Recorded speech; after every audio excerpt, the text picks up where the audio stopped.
Khaprakhol police station ଏବଂ staff ବହୁତ ପ୍ରଚେଷ୍ଟାରେ 30 ମୋବାଇଲ ରିକଭରି କରାହେଇଥିଲା।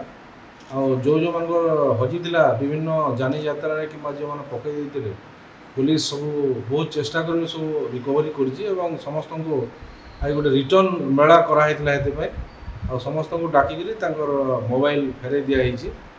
ଆଉ ସେମାନେ ନିଶ୍ଚିତ ଭାବେ ଖୁସି ଥିବେ ବୋଲି ମୁଁ ଆଶା କରୁଛି। ଏହା ପୁଲିସ ଏବଂ ପବ୍ଲିକ ଲାଗି ଗୋଟେ ରିଲେସନକୁ ମଧ୍ୟ ଡେଭଲପ୍ କରିବ ଏବଂ କିଛିଟା ମୋବାଇଲ ଓନର ରହିଯାଇଛନ୍ତି ତାଙ୍କୁ ମୁଁ ରିକ୍ୱେଷ୍ଟ କରୁଛି କି ସେମାନେ ଖପରାଖୋଲ ଥାନାକୁ ଆସିକି ତାଙ୍କର ଯେଉଁ ଲସ୍ କରିଛନ୍ତି ମୋବାଇଲକୁ ନେଇଗଲେ ସେମାନେ ମଧ୍ୟ ଆହୁରି ଖୁସି ହେବେ ବୋଲି ଆଶା କରୁଛି।